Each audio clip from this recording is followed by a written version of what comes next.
Welcome to Health Today, a program to inform you, entertain you and help you stay fit. Today's focus is on the heart and how to keep it healthy. And in our Food for Health program, we tell you what diet is best for your heart. Fitness Focus is all about heart-friendly exercise. And in our Lifeline section, we have a quick roundup of the latest in the diagnosis and treatment of heart disease. And in Celebrity Close-Up, we speak to business tycoon Adi Godrej and find out what keeps him ticking. It's difficult to imagine that all the way from the womb to the time we die, our heart beats continuously, day and night, never stopping for a break or a rest, and must be the only muscle in the body to do so. To help you keep it ticking smoothly, we have a cardiologist and a surgeon getting to the heart of the matter. Oh boy, this is an energetic person. Would you believe he's had a heart attack at age 35 and a triple bypass 10 years later? Well, all that was me. I feel fitter, calmer, and healthier than ever before. Keep watching and you'll see why.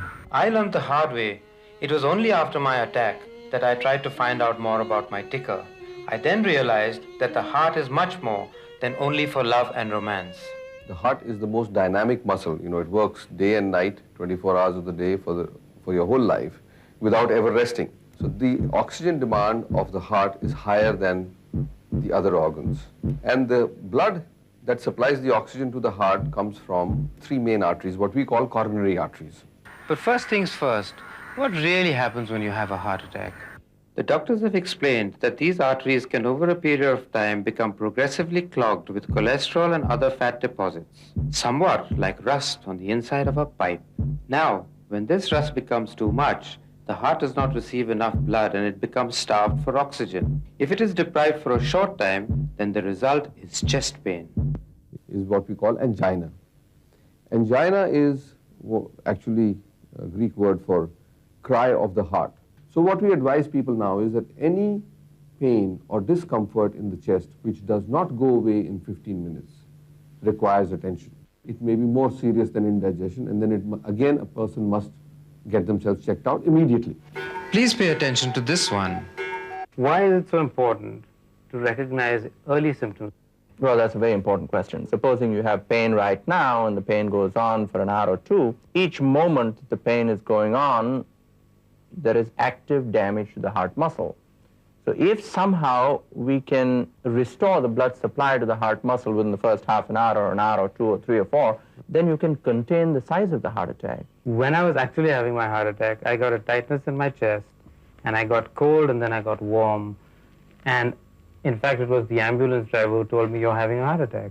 Now, is that how most people have to recognize that they are actually having a heart attack? I think that's pretty close. And associated with that, sweating, nausea or vomiting, and a peculiar impending sense of doom. Those are the characteristic symptoms of a heart attack. Till the blockages reach about 50–60% of the lumen of the artery, a patient may not feel anything. If you leave it unattended to, this will gradually progress. When the narrowing is, say, 80–90%, blood flow across this blockage becomes sluggish and a blood clot may take place and then close off the whole artery. And that's what we call coronary thrombosis. In the old days we used to say, or myocardial infarction we say now. The heart muscle continues to get damaged more and more and more, and after 6 hours that is irreversibly damaged. So that is what is the mechanism of a heart attack. Stop. Don't you wish you could reverse this process? The first step in the prevention of a heart attack is being aware that you are a potential candidate for a heart attack, and to have some recognition of the risk factors that make you more prone to have a heart attack than the general population. Along the way, I picked up a lot of information about high-risk factors. Smoking, cholesterol, high blood pressure, diabetes, stress, alcohol, and a family history of heart disease. These risk factors put together are all controllable, except, as I said, for hereditary, with most of the time with minimum effort. The biggest factor that led to my heart attack was definitely stress. I had a stressful nature. I would stress myself out about small things, not realizing that I was stressing myself out. The more conflict there is in the brain, the more stress there is, the more disruption in normal metabolic functioning of the organs. The best way to avoid a heart attack is to avoid excessive hurry, excessive worry, and excessive curry. Actually, that's the key word, is attitude. Something that somebody said or did 15 years ago would bother me. If I couldn't change it, it would still bother me. Today, my attitude is that if I can't change it, don't let it bother me. And I think as physicians, we need to teach our patients how to really be more kind to themselves. It was only stress and perhaps the added, the added nicotine that I was taking in. Because nicotine puts the arteries of the body into a spasm. And that repeated assault on the arteries can cause damage to the arteries. And once the inner lining, which we call the intima of the artery, becomes damaged, then it becomes a focus for this fat to deposit. Smoking actually increases the thickness of the blood. So the tendency to form clots becomes more. That it lowers the HDL, high density lipoprotein, which if you remember was our friendly HDL. So definitely, cigarettes are out, and I know cigarette companies will not like me saying this, but unfortunately this is a fact. I bet you must have heard the bogey word cholesterol. What on earth is it? See, cholesterol is basically a fatty, waxy substance which is found in the blood, but you can't feel it, you can't see it, you can't smell it. So you've got to assess it. There is a very important function cholesterol serves in the body, and it's a transport of energy and fat throughout the body. So there is the good cholesterol, which we call the high density lipoprotein, HDL cholesterol. And that is our friend, because that is like cleans out the arteries of fat. Then there is the LDL, that's the low density lipoprotein, which is the bad cholesterol, because that has a tendency to deposit inside the arteries. And then there is an even worse enemy known as VLDL, which is very low density lipoprotein, which has even more tendency to deposit inside the arteries. And what you need to do is to bring that into balance, is your consumption of cholesterol foods and your utilization of fat. Once you bring it into balance, you neutralize that risk factor. Next, how does high blood pressure affect my heart? It produces extra pressure on the walls of the arteries. They get stretched and they start developing deposits of fat inside them. So if we can control the blood pressure, we can normalize that the life of an artery. This one has always foxed me. Diabetes and the heart. Diabetes is high blood sugar. It increases the metabolism of the cells so that they burn faster. How do you control diabetes? Mainly by diet and exercise as the first shot, and majority of them can be controlled like that. And then with simple medicines if needed. Everyone says that a drink is good for your heart. Is it? Big question mark, alcohol. If you can limit yourself to 60 cc's of hard liquor, that is one large drink, every other day, so it means like 3 times a week or 4 times a week maximum, then your chances of living are better than if you're not drinking at all. So this does not give a license for people to say, okay, you know, the doctor says you can drink, so let's break the bottle. Sounds simple, doesn't it? The only risk factor which seems a little difficult to overcome is family history. I've got a brother who has the same genetics as I have. What should I tell him so that he stays healthy and he doesn't have the same problems as I've had? First, he should get himself tested and make sure that he doesn't have any heart disease. Then he ought to outline a program of taking a little better care of himself. To sum up, here is the Keep Your Heart Healthy plan. Avoid tobacco in any form. Keep alcohol levels down. Manage your stress intelligently. Keep your cholesterol under check, as well as your diabetes and your blood pressure. For advice on a healthy heart diet and exercise plan, stay with us. We'll be back right after this break.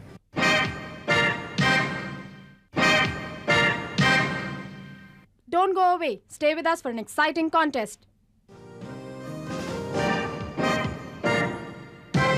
Considering how important the heart is, it's worth pandering to it and eating the food that suits it best. But Doc, who wants to give up everything and die of boredom at the age of 100 years? It's not just a question of how long you live, but how well. It's the quality of life that these experts are talking about. Whether you like it or not, what you eat is important. Along the way, I've picked up a lot of tips of what I should eat. I'd like to share them with you. Diet means education and intelligent eating. Because if you eat fat all the time, it's going to get to you. You need to eat some fat, you need to eat some carbohydrate, you need to eat some protein. So there is a balance. We have so many different diets. Is there a typical heart-friendly diet? Dr. Dean Ornish's program for reversing heart disease has some very valuable guidelines. The chief culprits are saturated fats and cholesterol. Take a look at my plate. It's full of the culprits. And now come the zero cholesterol heroes. Cholesterol in your blood comes from two places, from what you eat, especially red meats and dairy products, and your body does manufacture a certain amount of cholesterol from the saturated fats that you ingest. Cholesterol is a fat that is prevalent in the animal fat. Now, if you were to have red meats, eggs, butter, shrimp, skin of chicken, these are all things that are high in cholesterol. On the other hand, most vegetable oils are fat, but then they're not cholesterol. Now let's discuss something we all love, fatty foods. All fats have 9 calories per gram. Carbohydrates and proteins have only 4 calories per gram. In addition to cutting down on the animal fats, which are 9 calories per gram, one may consider trying to reduce all fats. These calories tend to be more difficult to burn off than the calories that you have from carbohydrates in your diet. I mean, people who drink 3 glasses of milk at the age of 40, I mean, that's suicidal because most of the people cannot handle that much fat because your consumption is not that much. But if you drank 3 glasses of milk when you're 16 years of age playing a sport all day, it's okay. So that is what we say is diet to age and activity adjusted. Well, here we've been doing research specifically for the purpose of prevention of heart disease, which is something which is growing in incidence. It's still too early to draw a final conclusion, but these are our major findings of up to date. As far as the diet is concerned, we advocate, number one, a completely vegetarian diet, totally free from animal fats. Reduction in salt and, as far as possible, avoidance of sugar is also advised. After all those don'ts, here's some good news. Fiber, we can actually do with more. We need at least about 20 grams a day. A diet which is rich in fiber, comprising of, say, whole grain cereals, plenty of fruits, vegetables, etc. A balanced diet that's really low in fat, low in oil, higher in vegetables, fruit, and fiber. If you stick to a balanced diet in general, you really don't need vitamins. There has been great interest in omega-3 fatty acids. What is it? Now, the omega-3 fatty acids, which normally are derived from the fish oils, of course, there are certain vegetable oils which also contain certain amount of omega-3 fats, are beneficial to heart because they lower the cholesterol far more effectively, while the omega-6 fatty acids do not lower the cholesterol effectively. When we are taking more of seed oils, we are increasing the ratio of so-called omega-6 to omega-3 fatty acids, and that is the root cause for the present epidemic of heart disease and diabetes and many other diseases that we are seeing in India. This business of being vegetarian bothers me, so I have developed my own balance.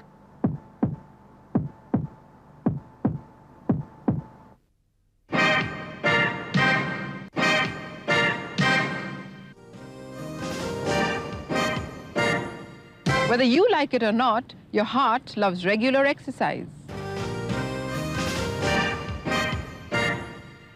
Over the years, a number of studies have shown indisputable evidence of an inverse relationship between coronary heart disease and physical exercise. In other words, the better the shape you're in, fitness-wise, the less the chances of heart complications. I've always been very sporty, but I've added 20 minutes of isotonic exercise to my regime. See what the doctors have to recommend. It improves the circulation of the heart itself, in the sense that if you were to stay sedentary and your heart, the smaller arteries of the heart are not being used for years on end, then when a heart attack or any blockages occur, then what we call collaterals of the heart are not functioning. But when you raise your heart rate and your circulation is going faster, then all these smaller arteries and all the are being utilized every day. So you are actually conditioning the heart. And also when stress comes, the heart is already used to taking stress. The second thing is, it improves the circulation throughout the body. So the metabolism of the body is improved because the blood supply is more rapid. And 3, it consumes calories so that you don't excess calories that would get deposited inside the arteries is being burnt. So all 3 ways it helps. There is a very large Canadian study that just came out which says that the best form of exercise is what we call jogging. Jogging is a speed which for any individual which is like bordering on jogging, but it's a very brisk walk. And if you can do that for 40 minutes at least 4 times a week, then your chances of getting a heart attack are reduced by half. Jogging, like any other aerobic exercise, could be very beneficial. But to derive maximum benefit from the exercise, don't take any shortcuts. Begin the aerobic program always with a gradual, controlled bending and stretching warming-up schedule, and only then go into your aerobic program, which of course should be held over a continuous period of time. Speed and intensity is not important, but the duration is. So a minimum of 20 minutes, which can go up to 40 or even an hour. And then after that, don't forget the cool down, which helps you normalize. As a generalization, we recommend for people that already have documented heart disease that the type of exercise to do is isotonic or aerobic or dynamic, where you have rapid, repetitive motion of hands and legs, walking, running, swimming, riding a bike, going up and down stairs. Those are beneficial for the heart. I find yoga is a very, very, very effective way of handling stress. There's no other discipline or exercise that does that. You know, aerobics and they are physical activities. This is physical plus neurological, so that the whole body feels the benefit of it. Yoga is designed to create awareness of what's happening inside us. And this self-awareness makes us more in control of ourselves. Let's begin with a couple of basics. Correct breathing is a sign of a relaxed mind. When you are anxious, you'll find that the breathing is rapid and shallow. But when you relax, the breathing turns to be deeper and slower. Let's put it differently. He or she who breathes half, lives half. Most people tend to breathe from their chest, which is shallower than the abdomen. One must learn to breathe from the abdomen. Yoga believes that alternate nostril breathing is a powerful technique for relaxing the mind. Of course, there are several other yogasanas, for instance, the Surya Namaskar, which is very important. But take care to learn all these from a reputed instructor.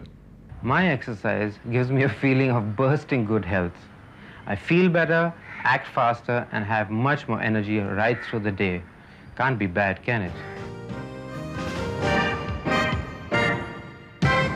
A quick roundup on various diagnostic techniques and advances in heart care follows now. And now let's have a quick roundup of the medical aspects of heart care. Men over the age of 35 and women over the age of 45 are especially prone to developing heart disease, much more so in our country. And that's why regular screening is extremely important. At the least, we need blood tests, a chest X-ray, a routine ECG, and in some cases where there are symptoms or the ECG doesn't show definite changes, a treadmill test, which simply looks at the ECG when you stress the heart with exercise. You might be a candidate for an angiogram, where a tiny little catheter is pushed into the arteries of the heart and a dye injected to actually look at the anatomy of the blood vessels supplying the heart muscle to see if any blockages occur.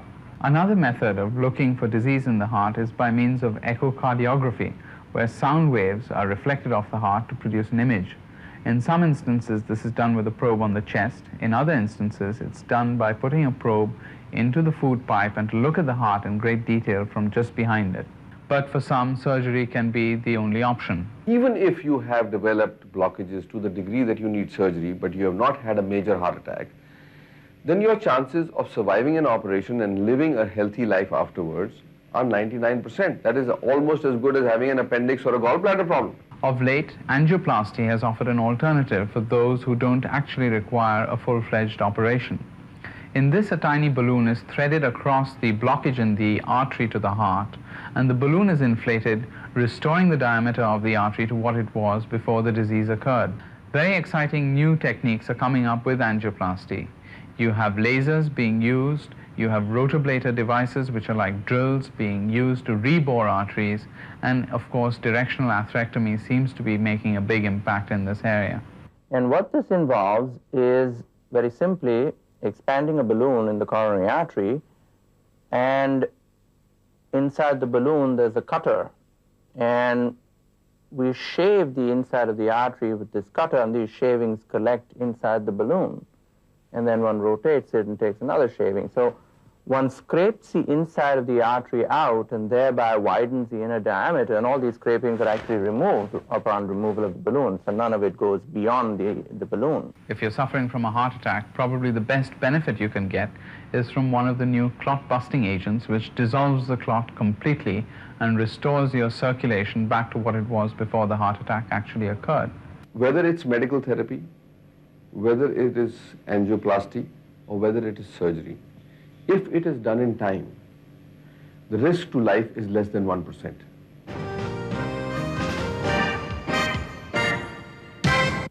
It's a usual Saturday morning on Juhu Beach, and this is a usual sight. So is this, and this. Meet Adi Godrej, who manages a 2,000 crore empire, works a 12-hour day, and still makes time to keep fit. I don't feel comfortable. If a day goes by without exercise, I feel sluggish. I feel sluggish not just physically, but even mentally. I usually leave for work at about 7:30, and I like to get a little exercise in the morning. So first thing, I generally jog on the beach with my dog whenever I'm in Juhu. And then I ride on the beach. I have a couple of horses at home. And then I swim. All this takes me about 45 minutes to an hour. I'm 52, so at my age I must be careful that I don't overexert. And whenever I have a serious worry or a problem, I just go for a jog. I think exercise is very important. Food is very important. I'm a great believer in beans being very healthy because you get protein without fat. I'm very fond of fruit. I'm very fond of dahi, which I find very good. I have a lot of honey. I think very important is good, healthy diet and doing things that you enjoy. Stress only comes about, generally, when people don't enjoy their work. And of course, I enjoy my work, so I think that's more important. Fitness helps me in work tremendously. Fortunately, my health keeps well. I don't think I've missed a day of work because of sickness in 20 years. That's all for now. We'll be back again next week. Till then, do keep your suggestions and criticisms pouring in, please. Till next week then, stay happy. And keep healthy. This week's question is, what does business tycoon Adi Godrej do to keep fit? Send in your answers to Health Today, care of TV Today, PO Box number 29, New Delhi. Entries on postcard only. The winners will get a subscription to India Today Plus, CDs and cassettes from Music Today, Venus Instant Soda Maker, India Today Planner, an attractive gift voucher from Woodland Shoes, and Hello Mineral Water Dispenser. The winners of contest number 3 are Shakil Ahmed, Master Raja, Gagani Ramnani, CP Arulraj and Miss Purnima. Congratulations!